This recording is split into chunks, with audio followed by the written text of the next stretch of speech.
సభకు అధ్యక్షత వహిస్తున్నటువంటి మా మిత్రుడు నాగేందర్ గారు, ఈనాటి ముఖ్య అతిథి, బడుగు బలహీన వర్గాల గురించి ఆలోచన చేసే ముఖ్యమంత్రిగా రేవంత్ రెడ్డి గారు, అదేవిధంగా బట్టి విక్రమార్క గారు ఉప ముఖ్యమంత్రి, దానితో పాటు మా పిసిసి అధ్యక్షులు మహేష్ కుమార్ గౌడ్ గారు, ఆ తర్వాత మా డిపార్ట్మెంట్ బడుగు బలహీన వర్గాల నుంచి, ఎన్ఎస్ఏ నుంచి, యూత్ కాంగ్రెస్ నుంచి వచ్చి ఇవాళ బీసీ మంత్రిగా అయినటువంటి పొన్నం ప్రభాకర్ గారు, వేదికపై ఉన్నటువంటి చాలా మంది ఉన్నారా, నేను అందరి పేర్లు చెప్ప, ఎందుకంటే మా పిల్లలు వచ్చిండ్రు, స్కూల్ పిల్లలు వచ్చిండ్రు, తల్లిదండ్రులు వచ్చిండ్రు.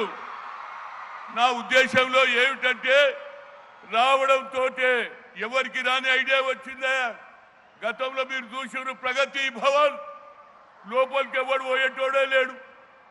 బయట రైతులు వచ్చి అయ్యా మా పొలం ఎండిపోయింది, మా గురించి ఆలోచన చేయమంటే అడిగేటోడే లేడు. కానీ మా ముఖ్యమంత్రి రావడంతో ప్రగతి భవన్ నేను అడిగిన, అయ్యా మహాత్మా జ్యోతిరావు పూలే పెట్టాలనగానే ఇమ్మీడియట్ గా ప్రగతి భవన్ పేరే పెట్టు మహాత్మా జ్యోతిరావు పూలే ప్రజాభవన్ అన్నాడు. అంతటితో ఆగిందా?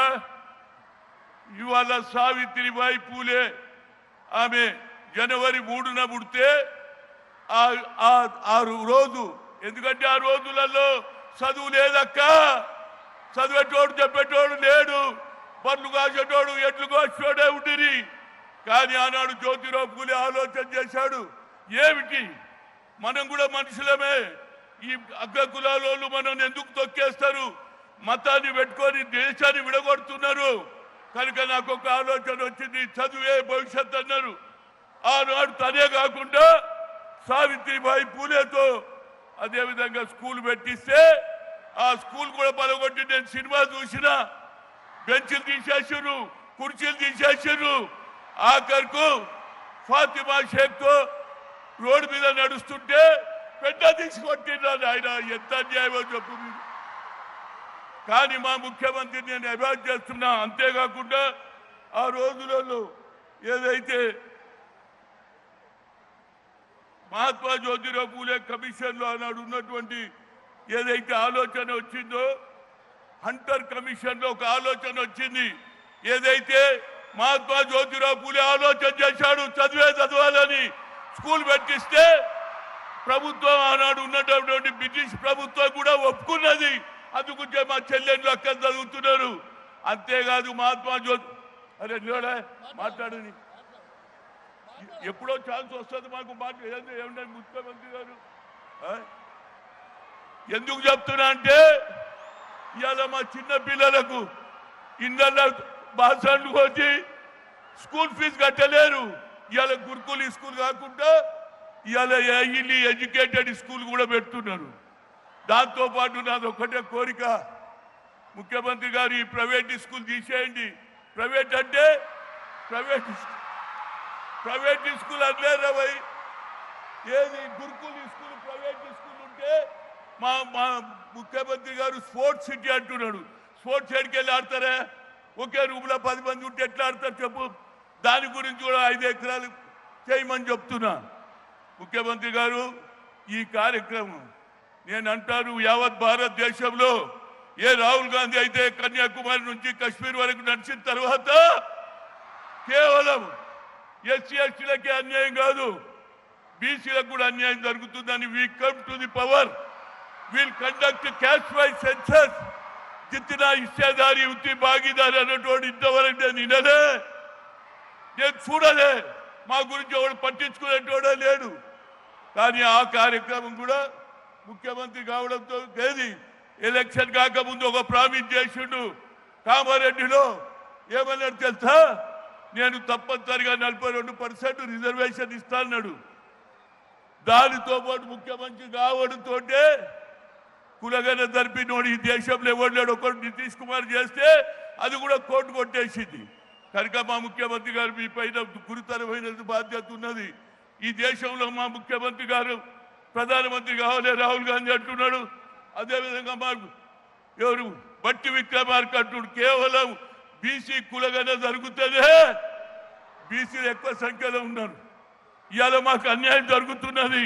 రాహుల్ గాంధీ గారు ఆ ఇష్యూ టేకప్ చేయాలి. అదే విధంగా ఇవాళ పేపర్ లీకేజ్ మీద కూడా మా అపోజిషన్ లీడర్గా ప్రధానమంత్రి ఇంటి ముందు కూర్చొని ధర్నా చేసిండు. కనుక మీకు మంచి అవకాశం వచ్చింది.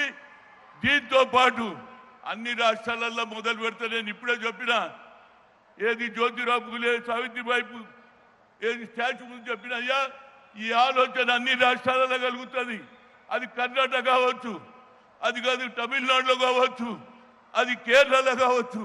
తప్పనిసరిగా అన్ని రాష్ట్రాలలో మహాత్మా జ్యోతిరావు పూలే సావిత్రిబాయి పూలే పెడతారు. ఎందుకంటే ఇదే మన భవిష్యత్తు రా బాబు. చదువుకుంటేనే భవిష్యత్తు, చదవకుంటే మనకి ఏం లేదు. కనుక నేను ఇంకెక్కువ చెప్పకుండా మా ముఖ్యమంత్రి గారికి సులుడు చేస్తున్నా. గతంలో డాక్టర్ మనీ చెన్నారెడ్డి గారు బీసీల గురించి ఆలోచన చేశాడు. అదే ఆలోచన నువ్వు చేస్తున్నావు. నువ్వు పైకి వస్తావు. తప్పనిసరిగా బడుగు బలైన వర్గాలు ఓట్ చేసేది మేమురా. మా ఓట్లు ఎక్కున్నాయి, కానీ ఆ ఓట్ల ద్వారా మాకు అధికారం కూడా ఇవ్వాలని కోరుతూ ఇప్పటికే మా నాగేందర్ వచ్చిపోయింది. ఇంకెక్కువ మాట్లాడకుండా మళ్ళీ ఎప్పుడైనా నీతో పర్సనల్గా మాట్లాడతానని చెప్తూ నాకు ఇచ్చిన ఈ అవకాశాన్ని ఒకసారి స్లోగన్ ఇస్తా. Mahatma Jyotirao Phule Amar high, Mahatma Jyotirao Phule Amar high, Savitribai Phule. అదే 3వ తేదీన ఆమె ఏదైతే పుట్టినరోజు ఏది జీవన్ నంబర్ 9 తీసి ఉపాధ్యాయుల టీచర్లకు ఎప్పుడు అవకాశం రాదు. ఆ అవకాశం కూడా మీ అందరికి ఇచ్చారు. 3వ తేదీ మరవద్దు, జనవరి. అదేవిధంగా నేను 11వ తేదీన ఏప్రిల్ 2006లో మొట్టమొదటిసారిగా మహాత్మా జ్యోతిరావు పూలే పెట్టిన 20 ఏళ్ళు అయిపోయింది. నాకు ఇవాళ సంతోషం ఉంది. ఎందుకంటే రేవంత్ రెడ్డి గారు దాన్ని కొనసాగిస్తున్నాడు. ఇదే కొనసాగించండి. తప్పనిసరిగా ఫ్యూచర్లో నీకు మంచి అవకాశం ఉంటుంది. కాంగ్రెస్కి ఉంటుంది. రాహుల్ గాంధీ దేశానికి ప్రధానమంత్రి అవుతాడు. జై